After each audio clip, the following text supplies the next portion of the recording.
Well, we're about to talk about the night he came home, and he wasn't very pleasant at all.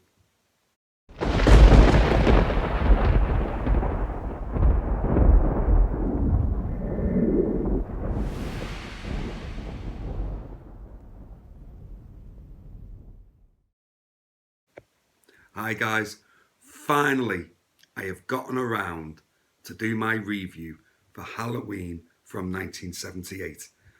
And let's just get this straight out the way. The film is an absolute masterpiece, and it's probably a lot of horror fans one of their favourite horror movies that they watch every Halloween. The amount this movie inspired is unbelievable. It really is. And for me, it's my second favourite John Carpenter movie. My first is Big Trouble in Little China, just to let you know. I adore this movie. It's one of the first horror movies I ever watched as a kid, and it creeped me out as a kid. It really did, honestly, but it made me love horror. It really got me into horror movies. And this film still remains one of my favourite horror movies today. And for me, it's still the best Halloween movie. But that's not hard with some of the sequels, to be honest. But here we are. Let's talk about it. And straight away, I'll get into the direction of the movie. It's probably John Carpenter's one of the best directed films he's done. It's just, I like the opening shot of Michael Myers when he was a kid, where you see through his point of view, going through the house, and then when he stabs his sister, kills his sister, and comes down the stairs and go outside.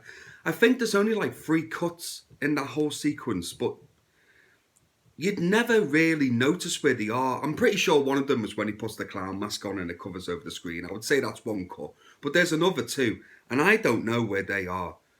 So it's extremely well done. And also, it's very subtle, which I really like. You know, very subtle, moody. I love the atmosphere of this movie. And it goes to show that not everything has to be rah, right in your face all the time, you know? Littler the better when it comes to horror for me. And I think there's a lot of modern horror films that need to go back and actually watch the original Halloween, because you don't have to have jump scares every fucking 2 seconds of your horror movie, because we can all make people jump by just making loud noises and jumping in front of the camera and stuff. That's easy to do. What's harder to do is just being subtle, not showing much.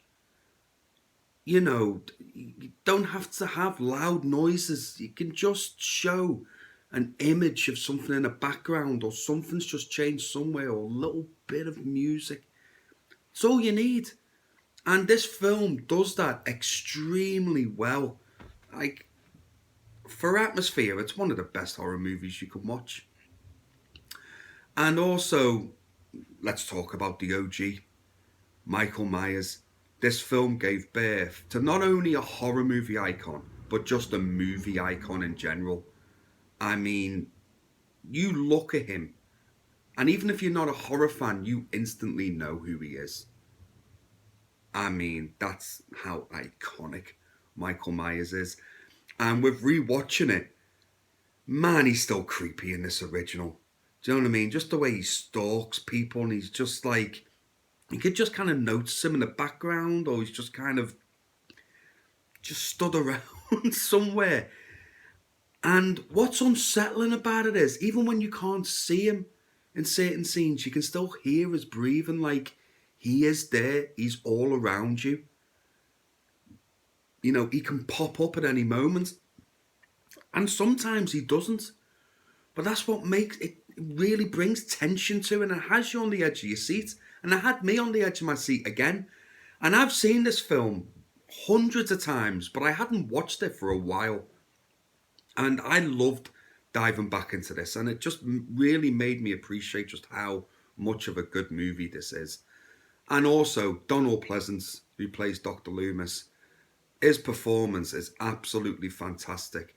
And that little monologue he gives about Michael Myers to the sheriff in the Myers house when they're searching for him is all you need. Because, like I say, little can be more sometimes, and we don't need reasons why Michael's doing what he's doing. He is just doing them. He is pure evil. There's no explanation. There's nothing to tell us that will make us understand or be easier for us. Sometimes the scariest things in the world is when you can't explain them. They just happen. And this is it. This is one of them things. Michael Myers just does it because he's evil. That's it. It's as simple as that. And he feels like otherworldly, Michael. He doesn't feel human. And that's another thing I want to get into as well. Like, the actor that portrayed Michael Myers does an absolute fantastic job. The way he moves, the way, just little subtle things he does. And it brings, I'd want to say it brings a personality to the character, even though Michael Myers just doesn't have one, if that makes sense. If you know what I mean, he brings a character to life, is what I'm trying to say, and I think he does a phenomenal job. Absolutely phenomenal. If you can't guess, guys, I love this movie. And I'm kind of doing this review on the assumption that you guys have already seen it. If you haven't already seen Halloween, stop this review and just go and watch it. Honestly, go and watch it. And I will guarantee you the first one will be in your horror collection. Probably every year at Halloween you'll watch it. I'll guarantee it. It's that good. It really is. But not every masterpiece is flawless. I do have a couple of nitpicks. Just a couple, and they are nitpicks. Some of the acting, apart from Donald Pleasance, isn't great. I think Jamie Lee Curtis is fine in this. But it's their two friends. I think some of their acting is a bit not good, I've got to be honest. And also, this irritated me as a kid. But it irritated me again rewatching it. At the end, when Michael is chasing Laurie, and the amount of times Laurie takes him down, and then she has Michael's knife, and then she just drops it on the floor next to him, and then goes off. It's like, why do you keep dropping the knife next to him? Why? If you're going to drop the knife anywhere, drop it through his forehead. Like, make sure he's not getting back up.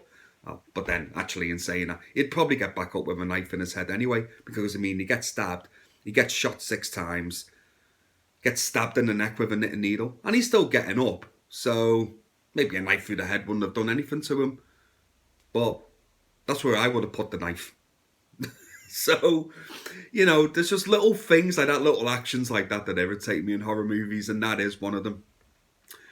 But other than that, guys, this is an absolute must-watch. It's a classic. It's as simple as that. So, Halloween, 1978, is 5 out of 5. It's as simple as that. It really is. And also, this has one of the best endings of any movie ever. Not just horror. It's so unsettling. Pretty much like the whole movie is. There's no happy ending to this. You know, no one wins. It's quite depressing. And it's unnerving and it's horrible. And it makes you feel like Michael could be anywhere. You know, he could be in your home now. He could be stalking you to... You know, it's just a very unsettling ending. And it's a movie that, to be honest, didn't need any sequels. It really didn't. But because it was such a huge hit, it's still one of the biggest hits in movie business, I think, especially for how much the budget was to how much it made.